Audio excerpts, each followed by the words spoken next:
October 29th, 2001. Los Angeles International Airport. United States Marshals escort a handcuffed man off a Korean air flight from Seoul. His name is Hyun-gu Kang, street name Eddie. He is the leader of the last generation Korean killers, the biggest Korean gang in America. 4 years earlier, a jury convicted him on 43 felony counts. His sentence was 271 years to life. But his father, a wealthy South Korean businessman, wired $2.5 million for bond, and Eddie ran. He flew straight to Korea, and he lived free for over a year, until Korean police caught him on drug charges, and the brand new United States-Korea extradition treaty gave American authorities exactly the tool they needed to bring him back. He was the first person ever extradited under that treaty. But Eddie Kang was not the story. He was just one chapter of it, because behind him stood an entire criminal world operating for decades inside America's Korean communities that almost nobody outside those communities ever knew existed. This is the story of Korea's mob in America, the organized crime empire nobody covered. Before 1965, fewer than 10,000 Koreans lived in the entire United States. Then, Congress passed the Hart-Celler Immigration and Nationality Act, abolishing the racist national origins quota system, and Korean immigration exploded. 50,000 by 1970, 354,000 by 1980, 800,000 by 1990, over 1.1 million by 2000. South Korea's military dictatorship under Park Chung-hee actively encouraged emigration. It reduced population pressure and brought in remittances. Most of these immigrants were educated, urban, middle class. Doctors, engineers, teachers. They arrived in America only to discover their credentials meant nothing here. Language barriers and institutional discrimination funneled them into one path: small business ownership. They opened liquor stores, dry cleaners, laundries, and restaurants, cash-heavy businesses clustered in ethnic enclaves. Los Angeles' Koreatown was officially recognized in 1980. It eventually covered 500 blocks of the Mid-Wilshire district with 488,000 jobs within a 3-mile radius. In New York, Korean communities crystallized in Flushing, Queens, and along 32nd Street in Midtown Manhattan. Virginia's Annandale and Fairfax County became another major hub, and Palisades Park, New Jersey grew to 51% Korean, the highest concentration of any municipality in the country. These communities were prosperous, but they were profoundly vulnerable. Here's why. First-generation Korean business owners spoke little English. Filing a police report wasn't just difficult, it was nearly impossible. Many of them had fled authoritarian South Korea, where police were instruments of state oppression, not public servants. The idea of voluntarily walking into a police station and reporting a crime, that wasn't instinct. That was fear.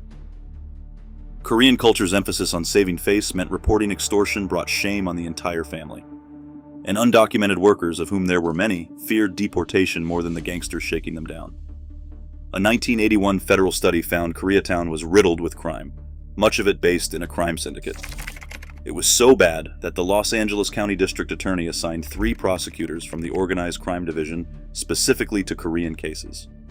But reporting stayed low. Cooperation stayed lower. And then there was the next generation. They called them the 1.5 generation, children who had immigrated as toddlers, trapped between worlds.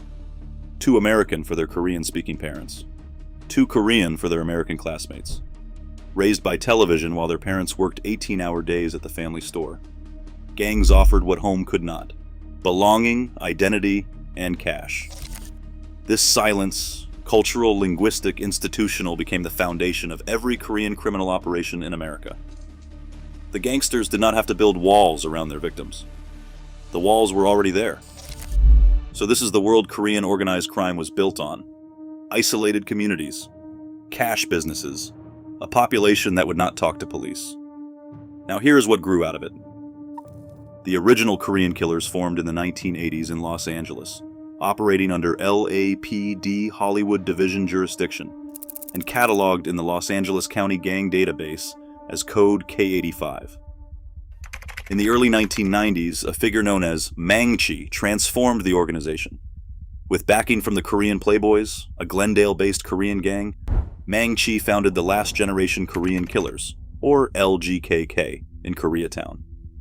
The Korea Times later described it as the biggest Korean gang in America.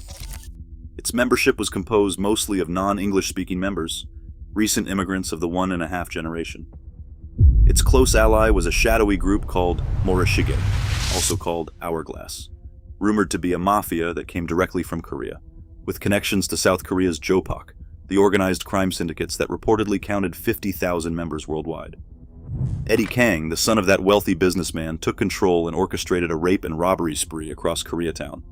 LGKK members systematically targeted victims for sexual assault and armed robbery in a coordinated campaign of terror.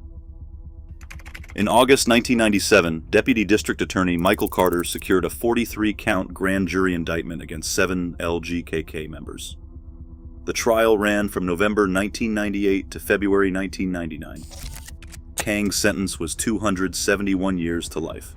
The violence of LGKK went beyond Kang's operation.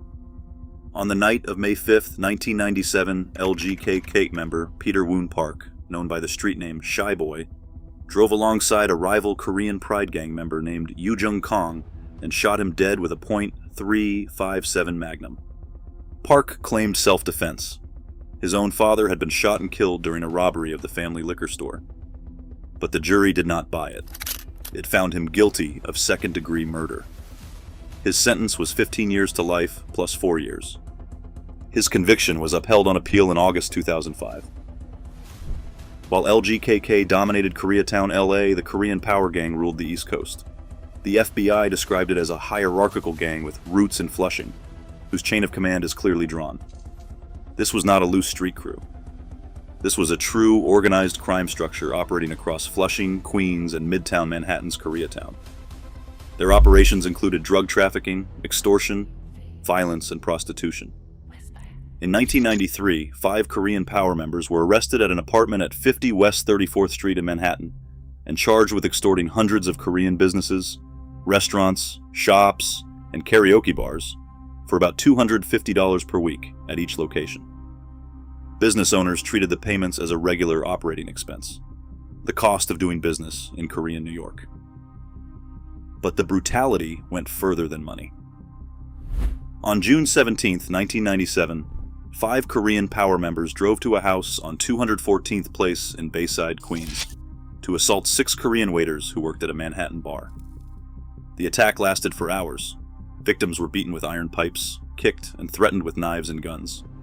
One victim was forced to eat dog food, then had his tongue burned with a lit cigarette. All of this was over repossessing a car. The state conviction resulted in just 5 years probation. The U.S. Attorney's Office refiled federal charges for violent crimes in aid of racketeering. Korean Power was not alone. The extortion playbook spread wherever Korean communities grew. In Annandale, Virginia, a 44-year-old South Korean citizen named Han Seo, street names Thunder and Bungay, founded the Korean Nightbreeders around 2006, modeling it directly after Asian organized crime syndicates. His members dressed in black suits, carried metal batons, and held weekly meetings to discuss targets and teach what they called extortion protocol. From 2006 to 2012, they shook down Korean taxi drivers, karaoke bars, restaurants, and hostess businesses across Fairfax County. They deliberately targeted establishments employing illegal immigrants, people who could not go to police even if they wanted to. Yu bragged in text messages that he was a professional extortionist who made enough to get by without working for over 20 years. He was sentenced on February 1st, 2013 to 210 months, 17 and a half years plus $98,000 in restitution. In Gwinnett County, Georgia, Eugene Chung ran a violent extortion crew from 2009 to 2013. Chung bragged that he and his crew were professionals at making victims crippled, permanently limp, blind, or deaf. In July 2010, 4 of his men confronted a Texas businessman at Hartsfield-Jackson Airport over a fabricated $200,000 debt, taking $5,000 in cash and a Rolex right there in the terminal. Chung received 10 years and 6 months in federal prison. The racket never truly died. As recently as 2023, a 39-year-old Woodland Hills resident named Dae-Kun Cho was terrorizing Koreatown karaoke businesses. He demanded $100 to $1,000 a month in protection payments. And here is the modern twist: he accepted Venmo alongside cash. Same ancient racket, new payment method. Cho beat one victim with a baseball bat, breaking his arm, then stole his minivan. He shot at another vehicle, and glass shards struck a woman in the neck. After a 5-day federal trial in March 2024, Cho was convicted on 57 counts. His sentence in August 2024 was 270 months, 22 and a half years, plus $240,167 in restitution. But extortion was only part of the machine. The most lucrative and persistent Korean criminal operation in America was sex trafficking, a sophisticated coast-to-coast industry that finally drew sustained federal attention. In 2005, Operation Gilded Cage saw the FBI, ICE, and IRS raid over 50 Korean brothels in San Francisco and Los Angeles. 150 sex workers were detained. 45 smugglers were arrested on a 74-count indictment. The networks recruited women in South Korea, smuggled them through Canada or Mexico, confiscated their passports, and distributed them to massage parlors and residential brothels across the country. The following year, on August 15, 2006, a sprawling investigation netted 31 arrests across the northeastern United States. The case began when a Korean couple in Queens attempted to bribe an undercover NYPD detective, ultimately paying $126,500 in cash over 10 months. Wiretaps revealed a network stretching from Rhode Island to Washington, D.C. One brothel owner told a middleman her workers served 15 customers the previous night, and she needed 8 girls because she expected up to 70 customers on a weekend. 2 corrupt NYPD officers were also arrested, and the networks kept evolving. In November 2023, a woman named Han Lee was arrested for operating a high-end prostitution network out of luxury apartments in Cambridge, Massachusetts, and Tysons, Virginia. From approximately July 2020 through November 2023, the network generated $5.6 million in revenue from roughly 9,450 scheduled encounters, with clients paying $350 to over $600 per hour. The client list reportedly included elected officials, pharmaceutical and tech executives, military officers, government contractors with security clearances, professors, and attorneys. Federal investigators were probing whether the operation was functioning as a Korean intelligence operation targeting American elites. Lee was sentenced in March 2025 to 4 years in prison and ordered to forfeit $5.4 million. But there was one moment, one event that exposed just how vulnerable Korean America really was. And it had nothing to do with gangsters. April 29, 1992, Say-I-Gu, the date the Korean community would never forget. The acquittal of 4 LAPD officers in the Rodney King beating sent Los Angeles into flames. But the tensions had been building since March 16, 1991, when Korean shopkeeper Soon Ja-do shot and killed 15-year-old Latasha Harlins over an alleged orange juice theft. Du's sentence, 5 years probation, 400 hours of community service, and $500 in restitution, had enraged South Central Los Angeles. When the violence erupted, LAPD Chief Daryl Gates effectively abandoned Koreatown to defend wealthier neighborhoods. Korean business owners called the police every 5 minutes for 3 days. No one came. The result? 2,280 to 2,300 Korean-owned businesses looted, burned, or destroyed.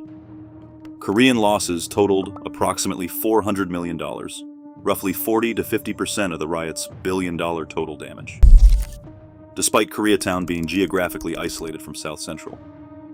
With no police protection, Korean civilians organized armed self-defense.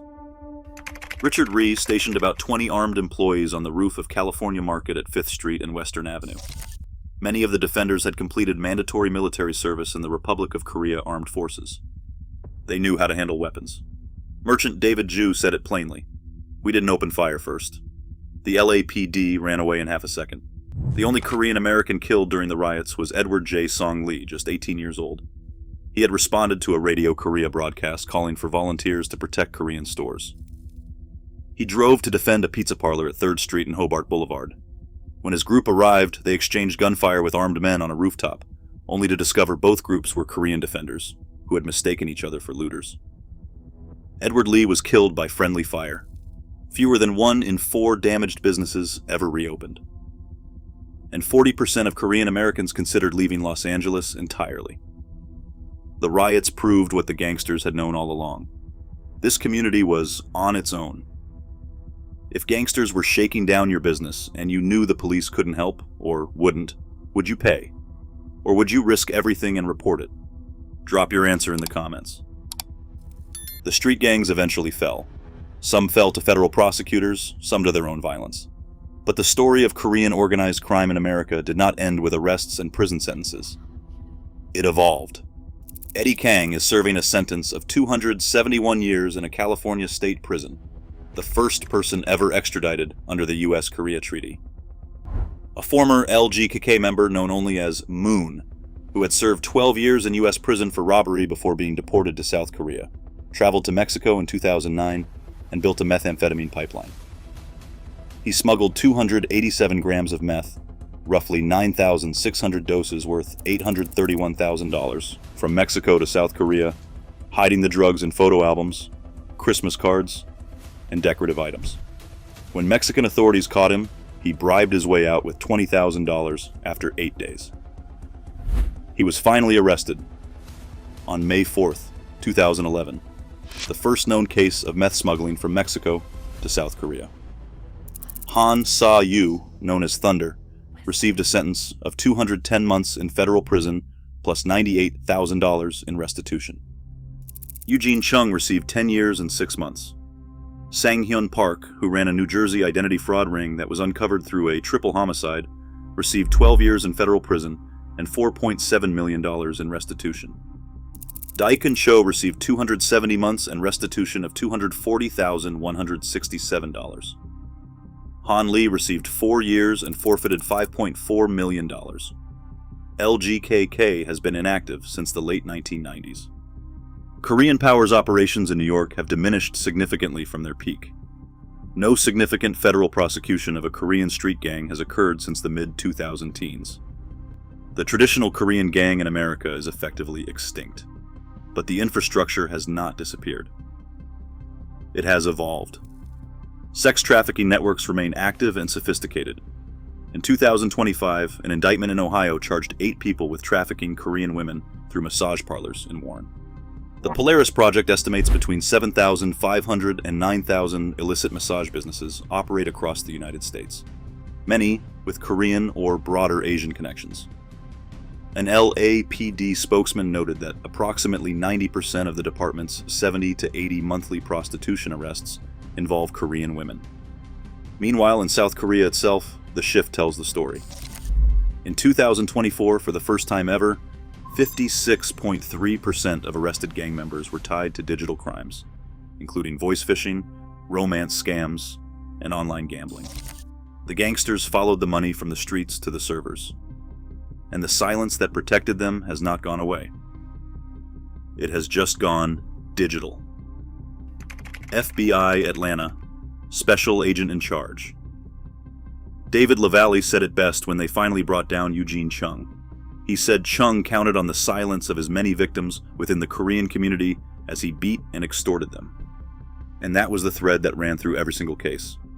LGKK Korean Power, the Korean Nightbreeders, Daikun Cho, every major Korean organized crime operation in America targeted Korean victims. The predators and the prey came from the same community. They spoke the same language. They ate at the same restaurants. They went to the same churches. What made Korean organized crime unique was never its size or its structure. It was smaller than the Italian Mafia, less connected than the Chinese triads, less ritualized than the Yakuza. What made it work was the silence, cultural, linguistic, and institutional, that let it thrive for decades inside communities most Americans drove through without a second glance.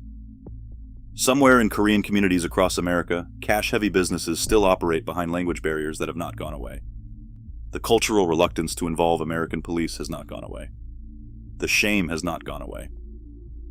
And somewhere, someone is counting on that. The way Eddie Kang counted on it. The way Han Sa-yu counted on it. The way every Korean gangster who ever shook down a dry cleaner, or a karaoke bar, or a restaurant owner counted on it. The only thing that has changed is the method of payment.